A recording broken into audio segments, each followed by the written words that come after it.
question au champion. Je précise que ce n'est pas tout à fait cette fois-ci une question, c'est plus une écoute de réflexion, mais ça serait bien comment vous essayez de comprendre que veut dire a priori le mot de Rashi.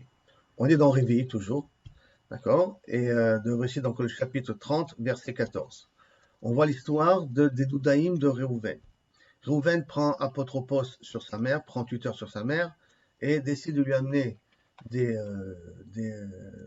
du jasmin.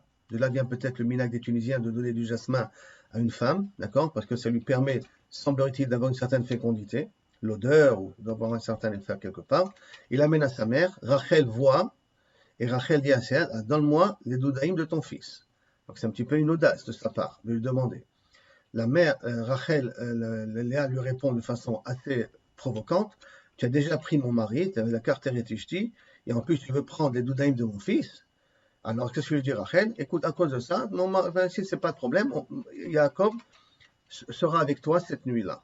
Yaakov revient du Sadé, Yaakov le Tetzain, Yaakov revient du Sadé, en sortant de mon livre, ta voix est là, qui secharticha bedoudae beni, je t'ai loué avec le doudaïm de mon fils, et il a eu un rapport avec elle cette nuit-là, et qu'est-ce qui va naître là-bas de Issachar? A priori, la relation qu'il y a ici entre les deux, entre Rachel et Léa, est très tendue, puisque Léa accuse Rachel d'être une, entre guillemets, voleuse, elle lui a pris son mari. En plus de ça, elle veut lui voler les doudaïm de son fils. Donc déjà, c'est très choquant. Qu'une Léa considère que Rachel, elle est méchante, alors que techniquement, Rachel lui a donné sa place. Alors comment elle peut oser de parler une chose pareille? Donc, il y a ici une explication qui est un petit peu connue, mais je vous la laisse à la donner. Comment c'est possible qu'elle parle comme ça, Léa? Deuxièmement, on voit que Rachel est une femme extraordinaire.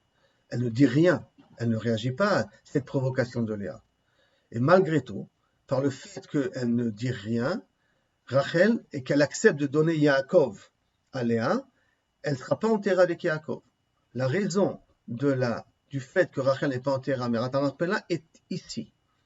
Maintenant, l'Echaora, une femme qui a fait tellement d'efforts, comment c'est possible qu'une raison comme ça devienne une punition? Par le fait qu'elle a vu la douleur de sa sœur.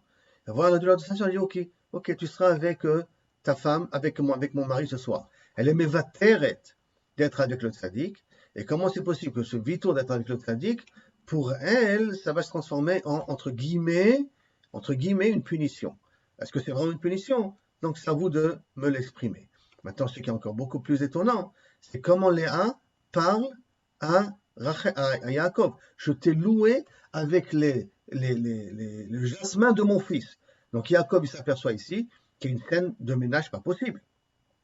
Le jasmin déjà, son fils intervient dans son shlombaït, puisqu'il a amené du jasmin à sa mère Léa. Léa qui achète le droit d'être avec son mari pour cette nuit-là. Comment c'est possible que de là va naître un tzaddik comme Issachar? Et en plus de cela, dans toute cette affaire-là, comment il dit Rashi? Rashi dit Suka balayla haou. Non, le Serarticha, le Rashi il est, excusez-moi une seconde. Voilà, balayla haou, Akadosh Baruch Hu siyeo, siyatsa misam Issachar. Akadosh Baruch Hu l'a aidé, à qui aider? À Yaakov, pas à Léa. Il a aidé à Yaakov, et de là naîtra Issachar. Comment ça se fait que Rashi n'a pas dit l'a aidé Léa, parce que c'est Léa qui a tout fait. Donc elle devrait aider Léa. Elle a aidé Yaakov. Donc si elle a aidé Yaakov, je voudrais comprendre comment d'une scène aussi un petit peu, a priori, bayatite, problématique, peut naître un Issachar de tout ça.